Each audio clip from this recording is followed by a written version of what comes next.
Hello everyone. Let us continue our chapter number 2. Last video में हमने use of dimensional analysis की बात की थी, तो हमने वहाँ पर फर्स्ट जो यूज़ है वो हमने कवर कर लिया था। उसमें हमने क्या किया था, जो हमारी फिज़िकल क्वांटिटी है उसका हमने one system to another system में हमने उसका कन्वर्जन किया था। अब हम यहाँ पर सेकंड यूज़ करते हैं जो डायमेंशनल एनालिसिस का होता है। And second use is to check the correctness of physical equation. Means जो हमारी फिजिकल इक्वेशन होती है उसकी करेक्टनेस चेक करते हैं। And third use of to find the relationship between different physical quantity. Means हम डायमेंशनल एनालिसिस की help से हम जो भी फिजिकल क्वांटिटी लेते हैं उसका हम फॉर्मूला भी डिराइव कर सकते हैं। And last is limitation of dimensional analysis. So let us start use of dimensional equation.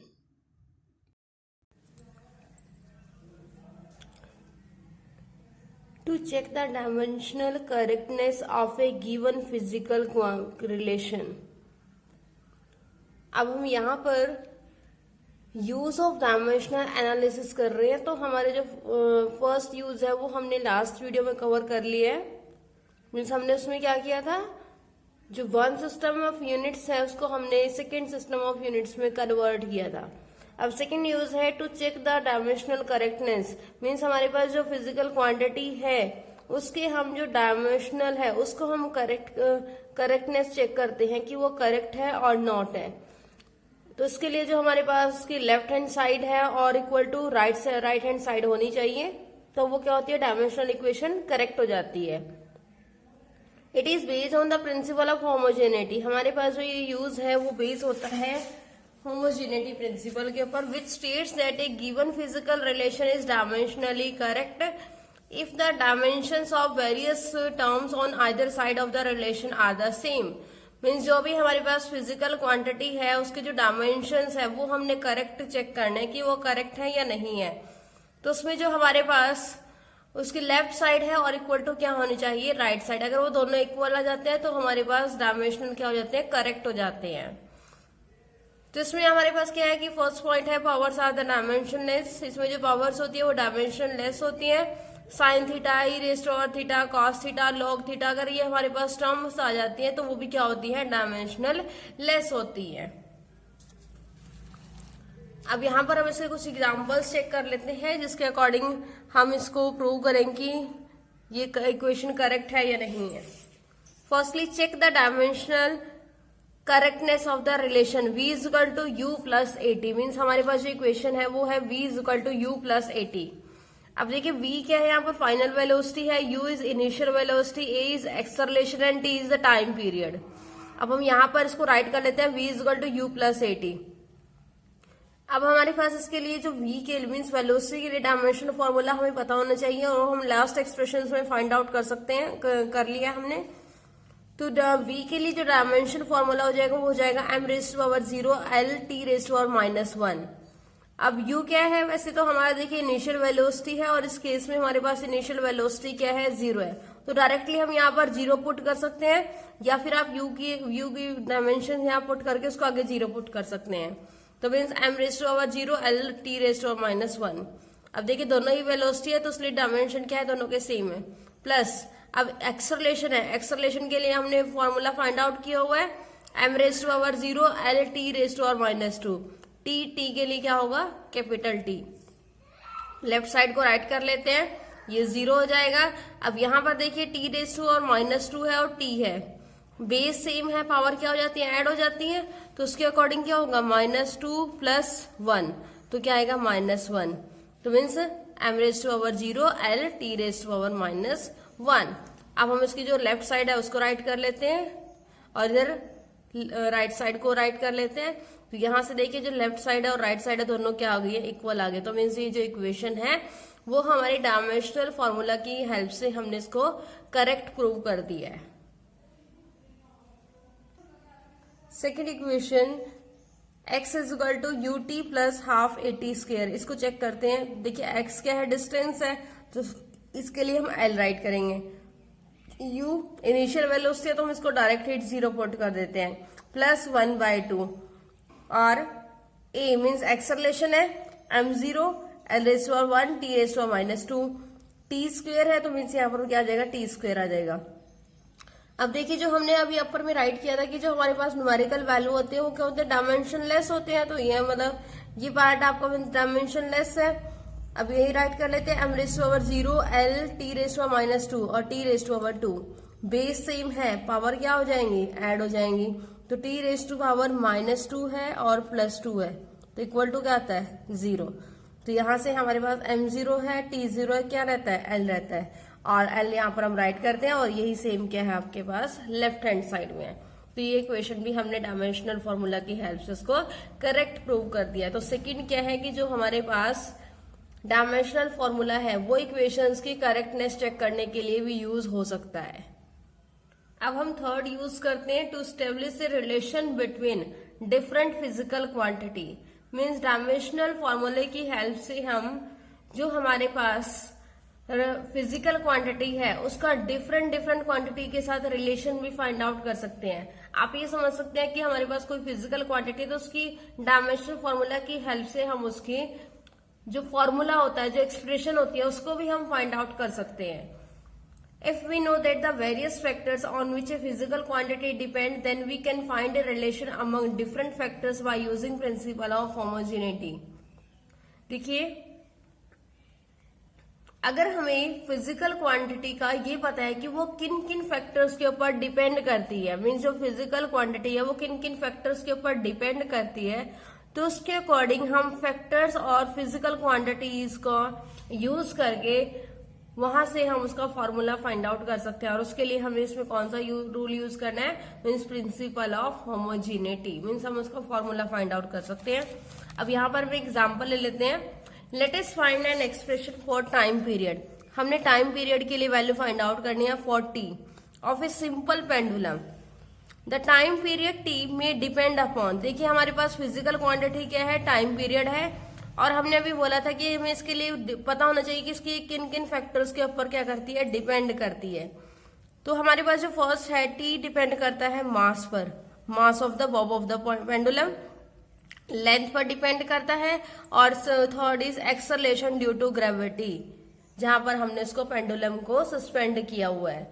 देखिए आप क्या करोगे, इसके लिए एक सिंपल जो हमारा पेंडुलम होता है हम उसको बॉल टाइप का ले लेते हैं और उसको हम एक ही थ्रेड ले लेते हैं और थ्रेड को हम ऊपर किसी मतलब स्पोर्ट के साथ कनेक्ट कर देते हैं और यहाँ पर डाउन में हम उसका पेंडुलम लगा देते हैं। आपके वॉच वगैरह में देखा होगा तो उसकी क्या होती है, मूवमेंट होती है ऐसे टू एंड फ्रो डायरेक्शन में। तो हमारे पास जो यहाँ से टाइम पीरियड है वो किस किस पर डिपेंड कर रहा है, फर्स्टली जो हमारा मास ऑफ द बॉब है, सेकेंडली जो हमारे पास स्ट्रिंग की लेंथ है, और थर्ड हो जाएगा कि वो क्या है, डाउन में है तो इसलिए उसमें acceleration due to gravity use हो रही है। तो हम यहाँ पर राइट कर लेते हैं, T is directly proportional to M, मतलब mass of the bob, T is directly proportional to length of the pendulum and T is directly proportional to gravity, और इनकी जो पावर है ए, बी और सी राइट कर लेते हैं। अब इनको एक 3 इक्वेशंस को हम कंबाइन करेंगे, कंबाइन करके हमारे पास आ जाएगा T is directly proportional to M raise to power A, L raise to power B, T G raise to power C. यहाँ पर हम कांस्टेंट पुट कर देते हैं, कांस्टेंट की वैल्यू हम 1 ले सकते हैं। This is equation number first. अब देखिए टी के, अब हम जो आपके पास ये इक्वेशन बनी है इसके प्लेस पर हम इनके डायमेंशनल फॉर्मूला पुट करते हैं। तो टी के प्लेस पर आपका कैपिटल टी आ जाएगा, के आपका क्या है, डायमेंशन लेस है बिकॉज ये क्या है, कांस्टेंट है। एम के प्लेस पर कैपिटल एम आ जाएगा raise to power A, l place पर आपका कैपिटल एल आ जाएगा raise to power b, and acceleration due to gravity है तो एक्सेलरेशन का फॉर्मूला आप यहाँ पर पुट करोगे, means l raise to power l t raise to power minus 2 और ऑल ब्रैकेट सी। अब इसको हम ओपन कर लेते हैं, means M raise to power A, L raise to power B. अब देखिए यहाँ पर आपका आ रहा है L raise to power minus 2, इसको हम यहाँ पर राइट कर लेते हैं L raise to power C, L raise to power C, और यहां से आपका आ रहा है L raise to power B. तो बेस सेम है तो उसके अकॉर्डिंग पावर क्या हो जाएंगे, ऐड हो जाएंगे। तो हम यहाँ पर राइट कर सकते हैं L raise to power b plus c. Next देखिए अब आपके पास यहाँ पर क्या है, टी रेज टू माइनस 2 और सी है तो उसको हम यहाँ पर राइट कर लेते हैं टी रेज टू माइनस 2 और सी। अब जिनके डायमेंशन है उनको हम कंपेयर कर लेते हैं। अब देखिए कंपेयर कैसे करना है। आपके पास ये क्या है, राइट साइड है और इधर क्या है, लेफ्ट साइड है। तो देखिए यहाँ पर t⁻1 है, मतलब यहाँ पर जो m की वैल्यू है, l की वैल्यू है, वो क्या है, 0 हो गई। तो यहाँ से देखिए m क्या है, मीन्स आप इसको यहाँ पर ऐसे राइट कर लीजिए, m⁻0, l⁻0 और t⁻1। अब जो आपके पास इस इक्वेशन है और इस इक्वेशन है, दोनों के आप जो ABC है उनको कंपेयर कीजिए। देखिए m तो यहाँ पर देखिए जो उनकी पावर है, तो a क्या आ जाएगा, 0 आ जाएगा। अब b plus c equal to क्या आएगा, 0 आएगा। तो हम यहाँ पर राइट कर लेते हैं b plus c equal to 0, -2c equal to क्या आएगा, 1 आ जाएगा। a इजिकल टू 0 है, यहाँ से c की वैल्यू फाइंड आउट कर लीजिए।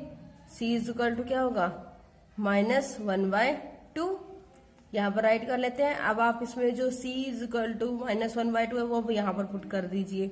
तो ये हो जाएगा आपका b plus c equal to 0 और b माइनस सी की वैल्यू पुट कर दीजिए 0 और b इजिकल टू क्या हो जाएगा, 1/2। वो हम यहाँ पर राइट कर देते हैं। अब जो ये वैल्यूज हैं उसको हम इक्वेशन नंबर 1 में पुट कर देते हैं। तो t इजिकल टू k, अब a, अब यहाँ देखिए m है तो m यहाँ पर राइट करेंगे। a वैल्यू क्या आपके पास 0 है तो m⁻⁴ क्या हो जाएगा, 0 हो जाएगा। नेक्स्ट l⁻b है, l⁻b है यहाँ पर, तो b की पावर क्या है आपके पास, b⁻ क्या है, 1/2 है, तो हम यहाँ पर 1/2 राइट करेंगे। g⁻c है तो g⁻ क्या हो जाएगा, -1/2। तो हम इसको राइट कर लेते हैं। ये तो आपका 0 हो गया है, तो t इजिकल टू k। अब देखिए ये पावर क्या आपकी 1/2 है और ये पावर क्या -1/2 है।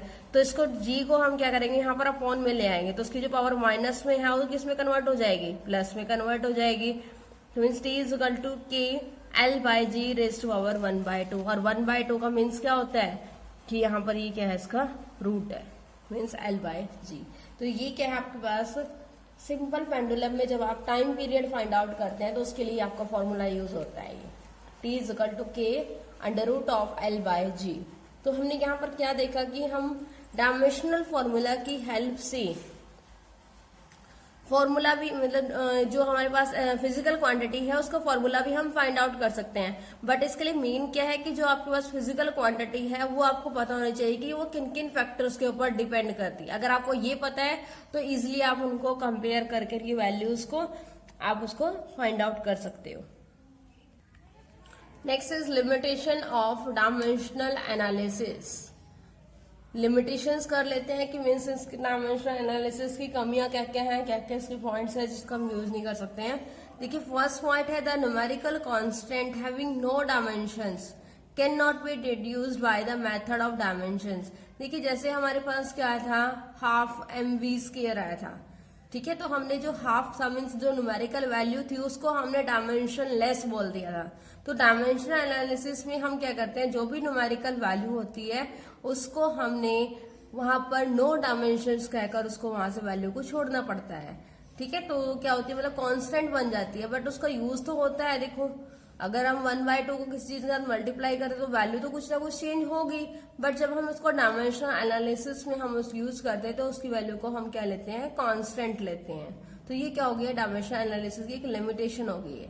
Second, this method is applicable only if relation is the of product type. जब आपके पास रिलेशन क्या होता है, प्रोडक्ट टाइप होता है। If fails in the case of exponential and trigonometry relation. जब हमारे पास क्या होते हैं, कोई भी exponential term means e⁻ something आ जाता है, या फिर trigonometry sine theta, cos theta, tan theta, cosecant theta, secant theta, अगर ये वैल्यूज आ जाती हैं तो वो हमें उस केस में क्या होता है, डायमेंशनल एनालिसिस वहां पर फेल हो जाता है। फेल क्यों हुआ है, क्योंकि हमने जो साइन थीटा है, ट्रिग्नोमेट्री जो भी टर्म है उसको हमने कांस्टेंट लेना पड़ता है। अब ये क्या होगी, उसकी लिमिटेशन होगी।